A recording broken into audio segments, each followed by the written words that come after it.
Disclaimer இந்த video எந்த loan app bank அல்லது ஃபினான்ஷியல் சர்வீஸையும் ப்ரமோஷன் செய்யவில்லை. இது கல்வி மற்றும் பொது தகவல் நோக்கத்திற்காக மட்டும். இன்னைக்கு பார்க்க போற இந்த அப்ளிகேஷன்ல ஒருவேளை நீங்க லோன் எடுத்திருந்தீங்கன்னா உங்களுக்கு நிறைய கேள்விகள் இருக்கும்.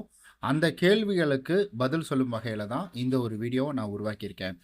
அதாவது இந்த அப்ளிகேஷனில் ஒருவேளை நீங்கள் லோன் எடுத்து இஎம்ஐ பேமெண்ட் பண்ண முடியலனா வீட்டுக்கு வருவாங்களா அப்படின்றதுல தொடங்கி உங்களுக்கு வந்துட்டு இஎம்ஐ கட்ட முடியலனா முதல்ல என்ன செய்யணும், டாப் அப் லோன் கிடைக்குமா, கால் வந்தால் முதல்ல நம்ம என்ன செய்யணும், லீகல் நோட்டீஸ் வந்தால் என்ன செய்யணும், சிவில் ரிப்போர்ட்டிங் வருமா, அதாவது நமக்கு இதில் இல்லாத பிரச்சனைகள் வேறு ஏதாவது இருந்ததுன்னா அதை எப்படி சமாளிக்கிறது, அதுக்கான சொல்யூஷன் என்ன அப்படின்ற எல்லாவற்றையும் இந்த பதிவில் நம்ம முழுமையாக பார்க்க போகிறோம்.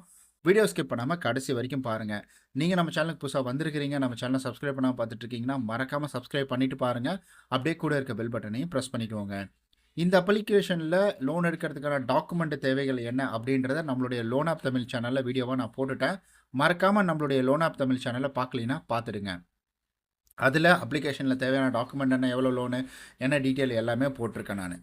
ஓகே, இப்போ நம்ம இன்றைக்கி பார்க்கக்கூடிய அப்ளிகேஷன் யார் அப்படின்னு கேட்டிங்கன்னா, நம்ம காலையில் பிரான்ச் அப்ளிகேஷனை பார்த்துருந்தோம். காலையில் பார்க்கலினா அதை பார்த்துருங்க. So quick easy personal loan app Fibe அப்படின்ற அப்ளிகேஷனை பற்றி தான் நம்ம இன்றைக்கி பார்க்க போகிறோம். அதாவது நீங்கள் இஎம்ஐ பேமெண்ட் பண்ணலினா உங்கள் வீட்டுக்கு எப்போது வருவாங்க அப்படின்னு கேட்டிங்கன்னா, ஆஸ் பர் ஆர்பிஐ ரூல்ஸ் படி கிட்டத்தட்ட வந்துட்டு ஒரு 3 மாதம் அப்படின்றது வரும். ஆனால் சில ஆப்பில் இடையில கூட வராங்க, சில ஆப்பில் வராமல் கூட போகிறாங்க. நிறைய ஆப்ஷன்ஸ் இருக்குது. அது வந்துட்டு அவங்களுடைய சர்வீஸை பொறுத்து மாறும், அவங்களுடைய பாலிசியை பொறுத்து மாறும். ஆனால் 3 மாதம் கழித்து வருவாங்க. எனக்கு தெரிஞ்ச வரைக்கும் ஒரு ரிஜிஸ்டர்ட் அப்ளிகேஷனாக வர்றதுக்கான வாய்ப்புகள் இருக்குது. கம்பல்சரி கிடையாது, ஆனால் வர்றதுக்கான வாய்ப்புகள் இருக்குது. ஏன்னா முடிஞ்ச வரைக்கும் இஎம்ஐ கட்டாமல் அவ்வளோ ரிஸ்க்கெல்லாம் எடுக்காதீங்க. 1 மாதத்தையே தாண்ட விடாதீங்கன்னு தான் நான் சொல்லுவேன். அதுக்குள்ளே பேமெண்ட் பண்ணிடுங்க. இப்போ என்னால் பேமெண்ட் பண்ண முடியல, ஃபஸ்ட் எய்டாக நான் என்ன பண்ணுறது அப்படின்னு கேட்டிங்கன்னா, ரொம்ப சிம்பிள் தான். முதல்ல அவங்க கால் பண்ணுறாங்க பார்த்தீங்களா, அது வரைக்கும் நீங்கள் வெயிட் பண்ணாதீங்க. ஏன்னா உங்களுக்கு கால் பண்ணுறது டைரெக்டாக இவங்களுடைய கஸ்டமர் கேர்லேருந்து வராது.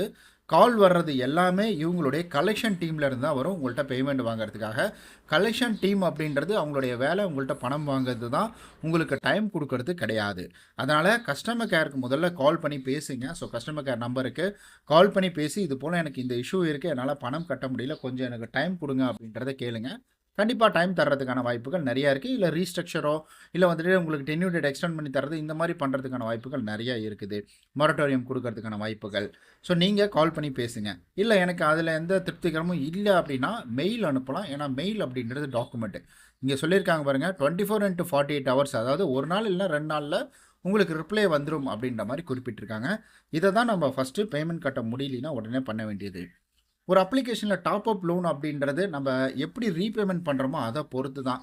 சில இதில் டாப் அப் லோன் தருவாங்க, சில இதில் தரமாட்டாங்க. நம்மளும் இவங்களுடைய அஃபிஷியலில் போய் செக் பண்ணி பார்க்கும்பொழுது இங்கே டாப் அப் லோன் அப்படின்ற ஒரு கான்செப்ட் எதுவுமே போடல. பிகாஸ் எனக்கும் ரிங் அப்ளிகேஷனில் போடல தான். பட் அப்படி இருந்தாலும் எனக்கு வந்துட்டு லோன் கரெக்டாக பேமெண்ட் பண்ணுறதுனால டாப் அப் லோனுக்கான அப்ளை பண்ணுங்கன்னு சொன்னாங்க. அப்ளை பண்ண ஒன்றும் கிடைக்கல, அவ்வளோதான். ஓகே, அதுக்கு அடுத்தது கால் வந்தால் எப்படி பேசலாம். எப்போவுமே சரி, கால் வந்துச்சுன்னா பயப்படாதீங்க, தைரியமாக பேசுங்க. இது போல் என்னால் இப்போதைக்கு கட்ட முடியல, இல்லை இந்த ரீசன் அப்படின்ற ப்ராப்பர் ரீசனை சொல்லுங்கள். தயவு செஞ்சு அந்த டைமுக்கு மட்டும் நம்ம எஸ்கேப் ஆனால் போதும்னு சொல்லி அப்படி பேசாதீங்க.